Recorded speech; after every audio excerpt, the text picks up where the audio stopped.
Hey, deserving listeners, I thought I would try something new in which I look back at the previous week's comments in the comment section of all the videos we've posted, and then I would respond to them. So let's get to it. There were a lot of people who expressed mirroring my excitement. They were also excited that I'm starting 90 Day Fiancé for the very first time as the episodes are coming out. So a lot of people were also agreeing with me that they were very excited. Daenerys, Fear of Love, and Sunny. Also, Marianne, in my response to the Brandon, I said that he looked like a Norman Rockwell painting. And Marianne said, I had to pause to check out Norman Rockwell. I'm in Ireland, so I hadn't heard of him. You're right. He does look like he stepped right out of a Norman Rockwell painting. Alex said, I'm a nurse working in the COVID unit, and these videos are so helpful. They are one of the things I look forward to most when I get home and try to forget about my shift. Thank you, doctor. And then there are the thank you hands. Well, you're welcome, Alex. And Alex, thank you. We can all thank Alex in the comments for working at, a nurse working in a COVID unit. Boy, oh boy, you are truly a hero. And, we say that a lot, but it's true. I've heard the stories, and you're putting yourself in harm's way. And thank you, Alex, so much. You truly, truly are a hero. And then there were a lot of comments to my plowing. For Tinder for farmers, I was like, well, what are you going to call it? And I thought it should be called like Plower or something. Madeline, Helen, Kelsey, Felicia, Ashley, and Master Cleanse. They all kind of commented on that. And then Katie says, laugh out loud, Dr. Honda, you haven't heard of Farmers Only. And then the musical notes, you don't have to be lonely at farmersonly.com. No, I've never heard of Farmers Only. There were a lot of people who commented about that. I guess in my neck of the woods, they don't have those advertisements. I've never, ever heard of Farmers Only in my entire life. Angela says, my grandma found her man on Farmers Only. Ray said, I actually think it's commendable that this young man, Brandon, who by his own admission does not have a lot of experience with relationships, recognizes that he does not know if they are meant for each other. Yeah, agreed. Angela also says here, there's definitely a bias assuming foreigners want relationships for papers. My boyfriend is, so I was talking about how there's this assumption by the family members that on 90 Day Fiancé, the people coming to the United States, that they're only in it for the green card. And Angela says, yes, there's definitely a bias assuming that foreigners want relationships for a green card. Angela goes on to say, my boyfriend is Mexican, and people will suggest he's using me for papers, in spite of the fact that he's been here since he was 11 and isn't particularly interested in marriage. People are racist. Angela agreed. Hadiz Mohammed says, why so much pressure for her, Julia, to embrace farm life and do their chores? Just because you marry someone doesn't mean you have to join their family business and lose your identity. I don't think they're being respectful in their mindset. What they should be saying is, I hope we can make the farm as comfortable as possible for Julia, and we can find fun things she enjoys doing here in the country that aren't too farmy for her. Yeah, makes sense, of course. And I'm guessing we're going to see some conflict around that as she comes to the farm, they're going to want her to embrace farm life. And we don't know how she's going to do with it. Although, I don't know. We'll see. Maybe Julia is very open-minded and she'll go along with it. But as I said in the video, it's a huge adjustment that is not easy to do. So I guess we'll find out. And of course, the family should be flexible on that level, because I think everyone understands that Julia is not going to live on the farm for very long. They're only there temporarily so that they can get enough money to move out. But we'll watch it together, people. This is in response to another Brandon and Julia video. Everything is Everything said, every time you say something about family systems, my mind is blown. I had never heard of this concept before you mentioned it about Nicole and Azan. I find it fascinating. Agreed, Everything is Everything. I have been studying family systems theories since I became since I became a therapist in the mid-90s, and they're very complex.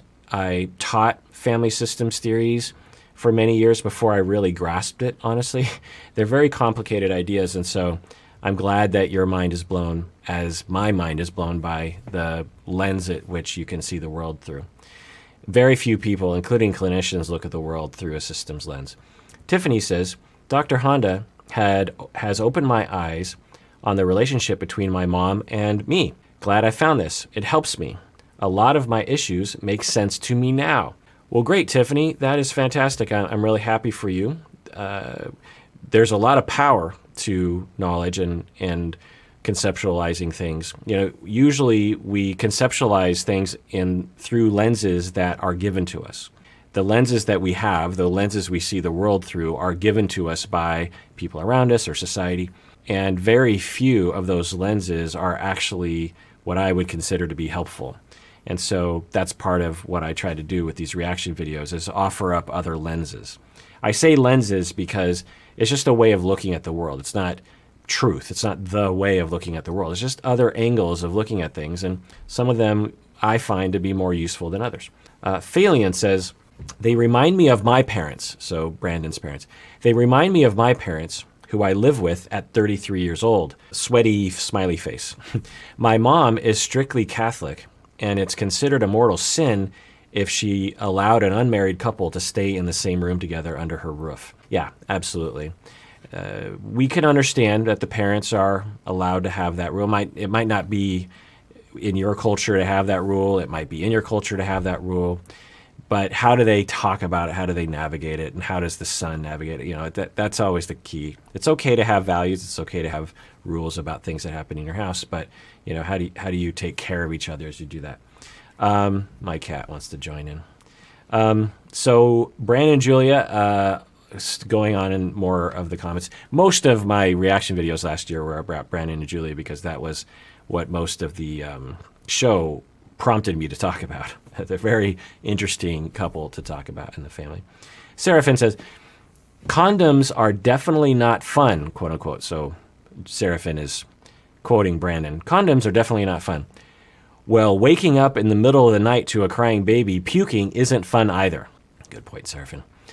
Carla says, sounds like he's using the pull out and pray method. They have a name for people who use that method. It's called parents. And if he doesn't want to deal with the responsibility of birth control, the responsibilities of parenthood will certainly overwhelm him. Yeah.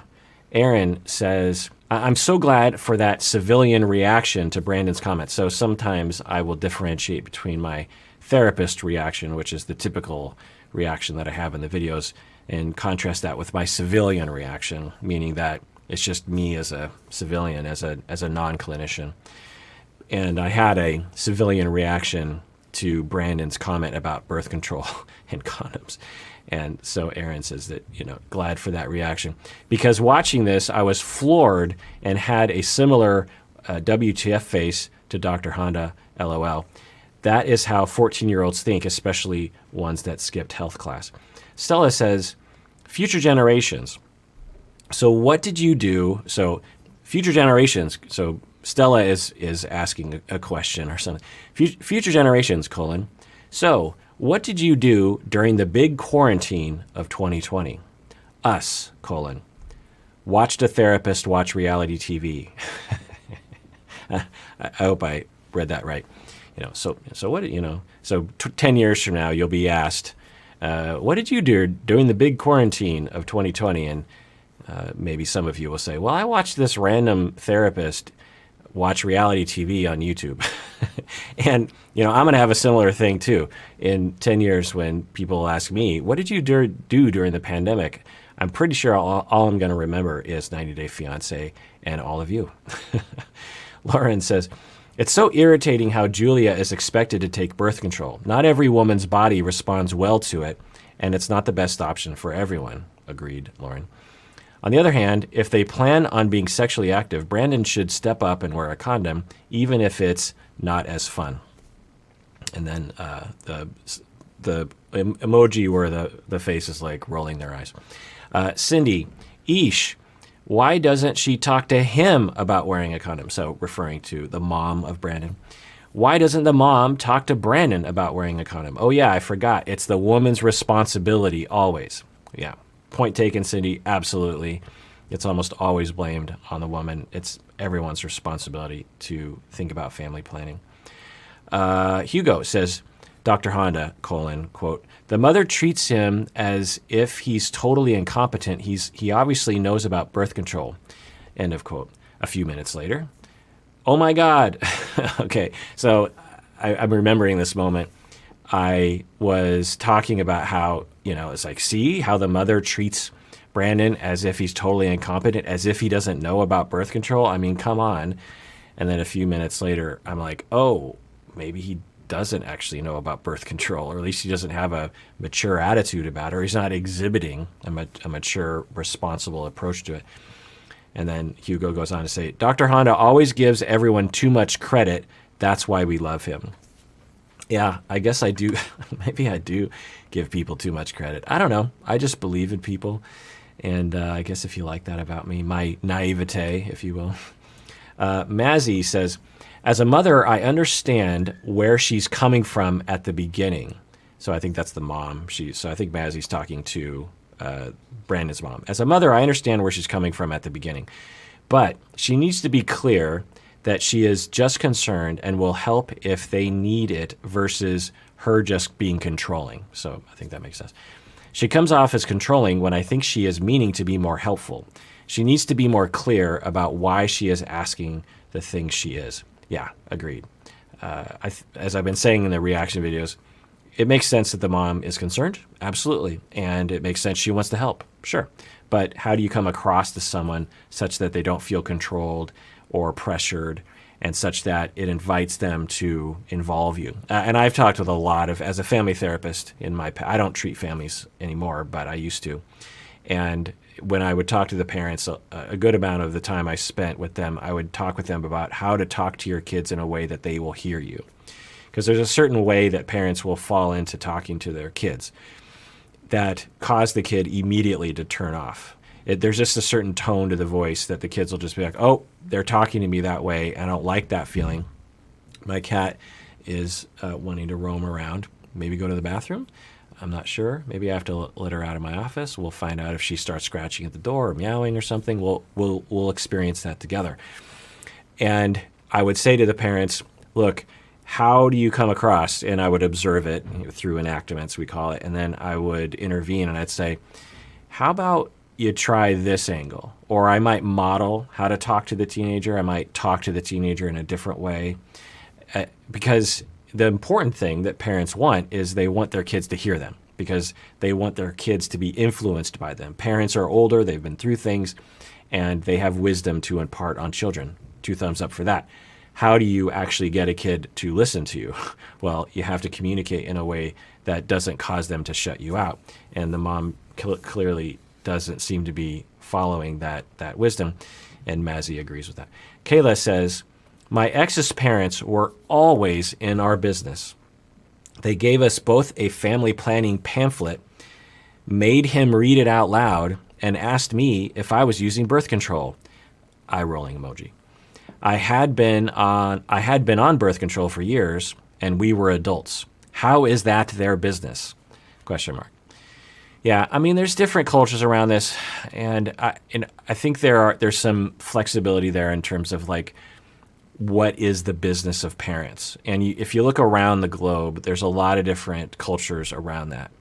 And even in the United States, we can see, even among white people, you can see that there is a variation depending on your religion, what part of the country you're in, whatever.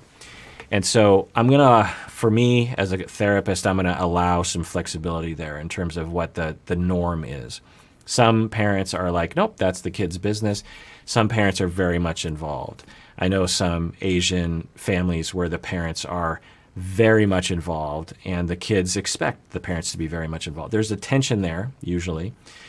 And it's not like it's always a good idea, but there's a variation of expectation there.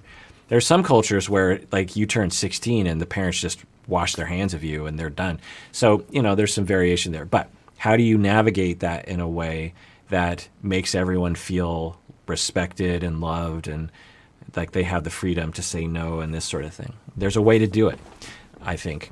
And I don't know if this family is doing it the way that is going to optimize the scenario. Okay, going on to Mike and Natalie comments. Let's go there. So Chantel says, quoting, "Hey, I'm Dr. Honda's cat, sleep expert and absolutely adorable. I'm going to meow and watch if anything interesting comes out of my face." So Chantel is speaking from my cat's voice. I hope that was clear. Alicia says, know that the silent majority love watching your content. We just never like or comment as much as we should. Thanks, Alicia. That's nice of you. You gave a little bit more detail there, which is great, but I'm not going to read it because that would be weird to just read nice comments about me on the air. Kay says, I think that stare, so thinking of Natalie's stare when she stares people down, I think that stare is her processing things she doesn't like to hear and thinking of how to respond. Yeah, absolutely. That is a wonderful conceptualization and hypothesis. Sweetie says, no Star Wars using the Force references to the stare? ? So disappointing, laughy face. Right. So, Star Wars, you have the Jedi, right? And, they stare, and they'll get that intense look as if they're trying to change someone's mind or they're trying to levitate something. And so Sweetie is saying, Kirk, come on, you're a Star Wars person. How come you're not making a using the Force reference when Natalie is staring people down? Yeah, I can't believe I didn't think of that either. Miss Puggle says, show us your dog, Dr. Honda. The people demand it. Okay, let me take a break. I'll bring my dog back. Her and the bigger dog were wrestling earlier, so she's all sorts of hyper right now. I have to entice her with treats. Her name is Princess Leia, and she is a growing girl, and she's a rescue from Louisiana, and we got her DNA results back, and she's a mutt. She is several different things: terrier, Jack Russell Terrier, German Schnauzer, larger dog, Labrador, all other kinds of terriers and hounds. Oh. All right. So Anna says, I have a Christian faith, but I agree with you completely. No toes stepped on. All right. Well, thank you, Anna. I think I was talking about in the Mike and Natalie videos. I'm like, oh my God, I hope no one hates me for talking about this. So thank you, Anna, for being nice. Marianne says, I'm wondering if Natalie's religion is really important to her. Why she isn't dating someone who shares her religion. Okay, so there's a number of people. Stephanie also said something like this, where they're like, I don't understand. If for Natalie, if religion is that important, why doesn't she just find someone of her religion and start dating them? Yeah, it does raise some questions. But, sometimes I wonder if, one, it was harder for her to find someone in her religion. Who knows? Another thing I was thinking of was maybe for Natalie, she believes in her religion so strongly that she thinks, well, of course Mike will want to convert to my religion because it's so beautiful and it's so wonderful. And most of everyone in my community is my religion. And so, Mike will just see the light and he'll just come over. I was wondering if Natalie just felt so strongly about the appeal of her religion because she might not have met a lot of other people who were atheists. I don't know. That seemed to be her approach. She seemed to be like, okay, I get it. You're an atheist, but if you come to my church, then everything will change. And then when he was like, okay, they're whispering in the church and Mike is like, okay, thanks, but I'm still an atheist. And she seemed to be kind of shocked by that. Like, whoa, wait, I thought this was going to help. I thought it was going to get you going down that road.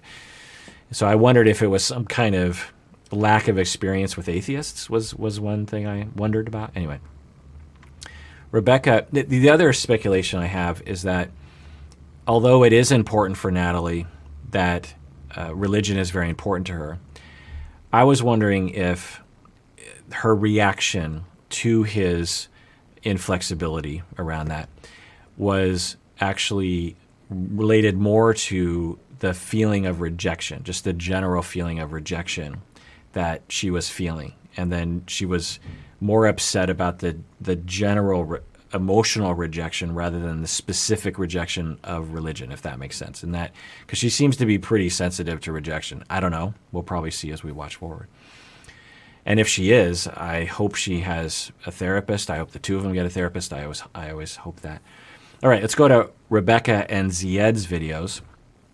Rebecca, so this is a person named Rebecca in the comment section commenting on Rebecca and Zied. My name is Rebecca, and I'm going to record Dr. Honda saying I do deserve it and use it as motivation in my life. I do deserve it. So I think I was saying something like, yes, Rebecca, you do deserve love, that kind of thing. So Rebecca McMurr, you do deserve it. You absolutely deserve love. You deserve to take care of yourself, and you deserve others to notice you and take care of you. So record that. Spiral Obsession says, that advice about Googling yourself as a clinician, I have a story relating to that. So I must have said, I don't remember this, but in this video I must have talked about how you should Google yourself. So therapists, you should Google yourself occasionally and see what is available about you on the internet. And if you need to, make sure that you clean up some of that stuff because clients are going to Google that. And so Spiral says, I have a story related to that. My friend and I went to the same psychologist provided by our university, and I made the grave mistake of looking at his Facebook one day. He had posted a picture of himself naked with a ceramic frog covering his crotch, and he had an apple in his mouth. His Facebook cover picture was of two goats mating. I had to share my newly acquired trauma with my friend, and the psychologist henceforth became known as the Frog. It was very hard to tell him, the psychologist, my troubles when that picture was all I could see when I looked at his serious face. So I kind of ruined counseling for both of us, for me and my friend, because we were both seeing this psychologist. Life lesson learned. Do not Google people you need to awkwardly cry in front of for the foreseeable future. End of comment. Yeah. So there's two things there. One is, as a therapist, my goodness, what, like, you're a practicing clinician and you have a Facebook account that is viewable by random people, and your account, your profile pictures, two goats mating, and you have a almost naked picture of yourself. Like, now, there's nothing wrong with that. You know, plenty of people will post pictures of themselves in bikinis or otherwise, and I don't know. There's just make sure that you understand that all your clients are going to see it. The other thing, of course, is I think clients have a responsibility too, to make sure that they know what they're getting into if they're going to Google their own therapist. Now, I think most of the responsibility is on the clinician, of course, but I think as clients, you should think about that as well. Because, you know, some therapists, for me, for example, I have a lot of information out there about me, not personal information so much, but, you know, a lot of podcasts, a lot of things. And if you as a client are sensitive to learning information about your clinician, maybe it's just best not to do that. Sometimes it's really hard. Again, most, if not all, the responsibility is in the hands of the clinician, not the client. Dre says, I used to date guys almost exclusively from other countries. So I think I was saying, like, what is it about some people that date people from other countries, as we see on 90 Day Fiancé? So Dre says, I used to date guys almost exclusively from other countries. All of them were immigrants to my native Canada that I met in person, and for me, it was all about the accents and the excitement of dating someone from a different country and culture. It was interesting to me and fun. I ended up marrying a Swede and moving to Sweden. I met him while traveling and had a long-distance relationship before we married 2 years later. It was and has been very difficult, but we are perfect for each other. I think many people who like to date foreigners do it for the same reasons as I did, but perhaps I'm wrong. I do agree with Dr. Honda. You should really take the time to get to know each other in person. I think often people who date online build a fantasy around that person that often isn't reality. I had one relationship where this happened, and when I met the guy in person, he wasn't at all what I thought, and I had thought I was in love with him. Yeah, Dre, makes sense to me. All right, going on to another Rebecca and Ziad video. Fatima or Fatima, I've heard both pronunciations, says, love that you said about getting your needs met by many people rather than one romantic partner. That isn't talked about enough. Agreed. K. Steve says, Dr. Honda, I just had my 8th therapy session today, and I am already feeling so much more hopeful. 2 thumbs up to you, K. Steve. Thank you for helping me take that step into therapy. You said I deserved it, and you were right. And heart emoji. Ah, that's awesome. Thank you for that gift, and good for you. Kudos to you for going to therapy. You do deserve it. House of Shank says, Dr. Honda, how could you? I expected more from you. Stop hiding the kitty cat. We want to see the kitty. Well, I had the cat earlier. Rebecca and Zied, another video, Carmen, says, but I'm not trying to... Okay, so there were a lot of people who were commenting. So in this video, I was observing that Rebecca was doctoring a lot of her photographs, which is a problem for a lot of people. But I was saying in the video, I was like, well, I mean, I kind of doctor these videos a little bit. You know, if I'm having a bad hair day, then I don't do a video. Or if, you know, I have a bunch of lights and, you know, I try to optimize everything so that I look as good as I possibly can. So it's not like I don't do that. But there's a line, I think, beyond which you're just lying to people. But as I was saying that, I was like, but I'm not trying to date you, you know, because she's trying to date this person. And so you're trying to entice someone, and they'll eventually see the real you. Anyway, and a lot of people were joking about the fact that although they know I'm married, it hurt their feelings that I said I didn't want to date them. My dog, I think he wants to go outside. I'm going to go check out my dog. His name is Kenobi, but we call him Obi. My various animals, we got Obi, and then we have Princess Leia, the other dog. And then we got Michelle, the cat, and then we have Azula, the cat. So anyway, that was Obi.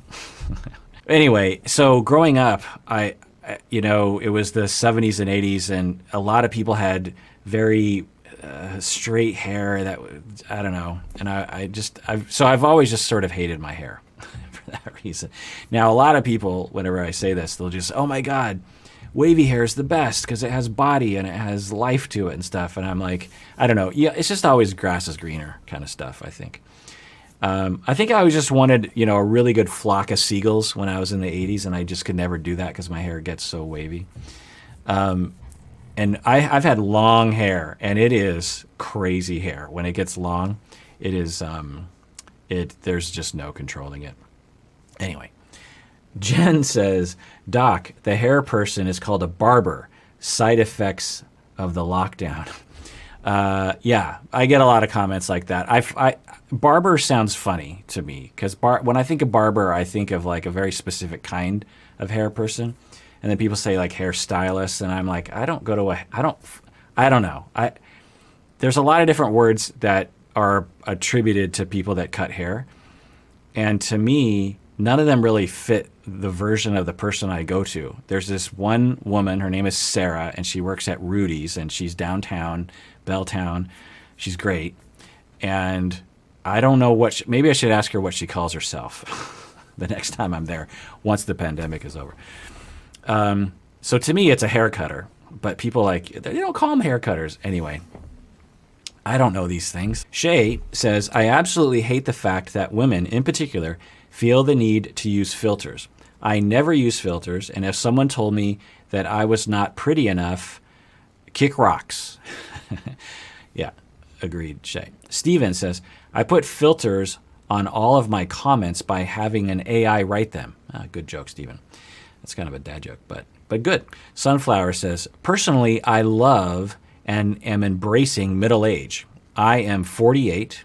I really enjoy not getting unwanted attention, not being overly sexualized by strangers and friends both.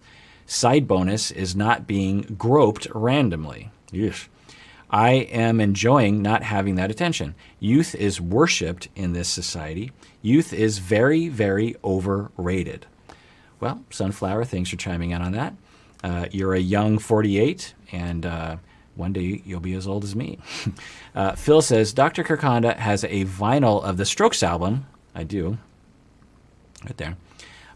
Is a sit in the background, but I love everything about it. You have an impeccable music taste, sir. Yeah. So this is the Strokes, if you know the band.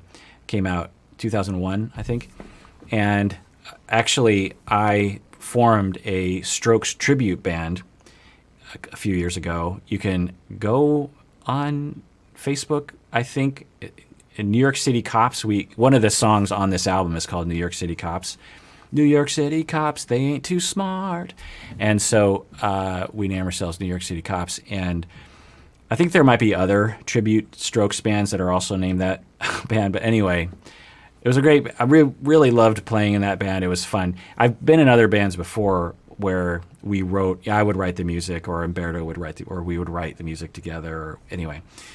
And those are great too. But there's just something kind of nice about playing other people's music, because you don't have to, when you get older, you're just like, let's just play other people's music. It'll be more entertaining to the people, and I won't have to spend all this time writing music. I can just copy someone else. And the other great thing about this band was I didn't have to play an instrument, so I could just sing, and that was actually really nice. I'm in all the other bands I'm in, I'm almost always playing guitar and singing, or keyboards or bass or something, or drums. I was in a band where I played drums and sang. And it was really nice to be in a Strokes band with 4 other people that were just amazing musicians. And I didn't have to worry about all that other stuff. But anyway. But yeah, if you want to listen to this album, it's on Spotify, The Strokes. I'm sure you know them. It's a wonderful album. And the first number of shows we played, we just recreated this entire album from beginning to end, in order. We just played that album.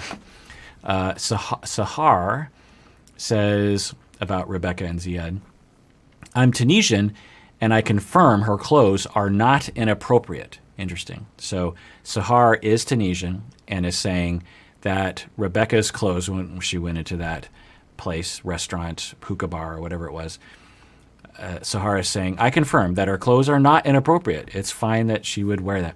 Despite being an Arabic North African country, Tunisia is pretty feminist. I spent my life in Tunisia wearing skirts, sleeveless shirts, heels, and hanging in bars and parties, and it's fine. Zied is blaming the culture and taking advantage of the fact that she doesn't know much about the country instead of taking responsibility. Interesting. So Sahara is saying that Zied lives in a culture that is fine with women wearing skirts, sleeveless shirts, heels, and hanging in bars and parties, and it's fine. And Zied is blaming his culture because he is perhaps controlling. That's what Sahara is saying. That's interesting. I didn't know. By the way, I'm recording this video after I've recorded all of Rebecca and Zied the past season. So I will not be incorporating this idea in those videos, if that makes sense to people. I like to record a bunch all at once, because if I record it spaced out over time, I will not remember what I said, and I end up repeating myself, which I don't think is good for the viewer.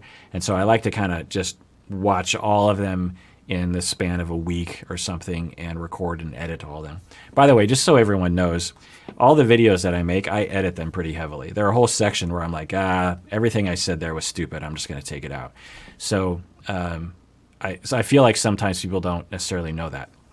So if anything I say is stupid, I actually left it in on accident. But I think another reason why I want to say that I edit it is that sometimes people think that I'm just reacting, and I am quote unquote just reacting, but I'm also rewatching it and kind of making sure that everything is up to snuff and that it moves quickly as well. So I guess you should just know that. Jessica says, my husband, who is from Egypt, another Arab country, said that what Rebecca is wearing is not very revealing, even in that culture. So it really is Zied just being jealous. Interesting. Thank you, Jessica. I always love these kinds of comments because I'm always wondering. It's like, I wonder what people from Tunisia would say. Sabrina says, as a Tunisian girl, the first scene in the coffee shop seems very staged. Her outfit is very common in here. Maybe the tattoos will bring some attention, but not that much either. It's so weird how it is staged. Okay, so Sabrina is saying that whole thing was staged. I don't know. Lily says, I feel like Dr. Honda is a young Uncle Iro if Iro was from Seattle. Who is Iro? I don't know who that is. Hope that's a good person. Okay, more Rebecca and Zied. Yo says, OMG, Dr. Honda, you gave me all these communication skills. Now all I need is a boyfriend. LMAO. Yeah. I think that'd be interesting if you're watching these videos and you're preparing to date again. Given the lockdown, it must be kind of frustrating. Like, I've learned all these skills. I want to put them to use. Let me at them. Yeah. Kate says, I had to have a difficult conversation with a family member today, and afterwards I thought, Dr. Honda would have given me 2 thumbs up. Well, Kate, I give you 2 thumbs up. I'm going to take your word for it. I'm guessing I would have given you 2 thumbs up. Good for you for using your vulnerability, I'm guessing, listening better, having compassion, all those wonderful things. Maricela says, I don't know why she would want his parents to know. So this is Rebecca and Zied. I don't know why Rebecca would want his parents to know about her past relationship with a woman. Some things you keep between you and your partner, and no need to get the opinions of other people, especially if Zied is saying my parents won't know about this. Yeah, right. I forget what was said in that scene, but for sure, if you have past relationships, I think there's a privacy thing there for sure. Katie says, in my opinion, it's not my parents' business nor my parents-in-law business to know about my past relationships as an adult. Okay. Dia says, hi, Dr. Hana. I told my therapist about your videos, and she said, he's really legit. She said she might recommend you to her other patients if they are interested in learning more about relationship dynamics and communication. Well, Dia, that is really special. When I read the first part of that sentence, I was terrified. I told my therapist about your videos, and I'm like, oh no. And she said, he's really legit. So 2 thumbs up to your therapist for that. And 2 thumbs up for you, Dia, for going to therapy. That's great. You deserve it. Tia says, there's really no reason for Zied's parents to know about every aspect of Rebecca's romantic history. Miriam says, in Tunisia, if he is found with a married woman, they could be charged with committing adultery and sentenced to 2 years in prison if the spouse files a complaint, even if they are in instance of divorce. Interesting. So Miriam Garby is saying in Tunisia, they could be put into prison for 2 years if they were together while she was still technically married, even if they were in the process of getting the papers filed. That's interesting. So I'm learning some details from people that, I'm just going to take their word for it. We'll have to, I guess, comment below if you have any more information on that. I'd love to know. Caitlin says, thank you for talking about abuse and its nuances so often. People are so quick to blame the victim, indeed. And thank you so much for giving resources. I wish I would have found you years ago, but am thankful to hear your experience every day. It really helps me work through my lingering trauma. Don't worry, I'm in therapy too. Thanks again, Dr. Honda, for reminding me every day of the type of attachments and relationships I deserve. I really can't express in words how thankful I am for your content. Heart. Well, that is wonderful, Caitlin. I'm so happy for you. I'm so sad that you have been traumatized and abused. I'm glad you're in therapy. It sounds like you're able to compartmentalize that, meaning it's like, well, that wasn't my fault. It might feel like it's my fault, but it was not my fault. And yeah, I'm guessing that these shows are going to prompt me to talk about abuse and about the syndromes around abuse often. So, we'll experience that together. And Caitlin, please comment below. Let me know your thoughts on some of those things. I'm curious about how they resonate with you because you've been through those experiences yourself. Trico says, did something happen once with a clerk? You seem to have a hate on for clerks. Laugh out loud, just kidding. Huh? What are you talking about, Trico? Clerks? Well, so during a Rebecca video, I was hating on a clerk. What was I doing? I don't remember.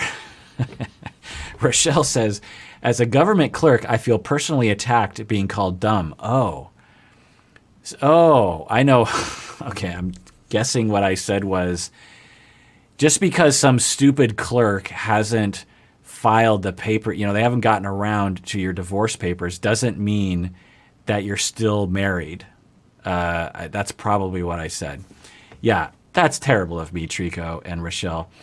I'm just saying it for effect, but of course, clerks are wonderful people and don't deserve to be called dumb for no reason. So I apologize. I should call it like a bureaucracy. Just because some dumb bureaucracy doesn't move fast enough doesn't mean you're still married. I apologize deeply for that. That's awful. I should be smarter than that with my language. Ava says, maybe stop losing all those divorce papers then. And then this emoji. Ms. Blonde, if you were quicker with processing divorce papers, it wouldn't have happened. Crying, laughing face. And that is it. Okay. So what do you think of that episode in which I just read comments and respond to it? I kind of liked it. It moved pretty quickly, I thought, and there were some nuggets in there of learning for me. And so that's me reading comments in a video, and I don't know if anyone's still watching. But everyone out there, please take care of yourself because you deserve it. You really, really do.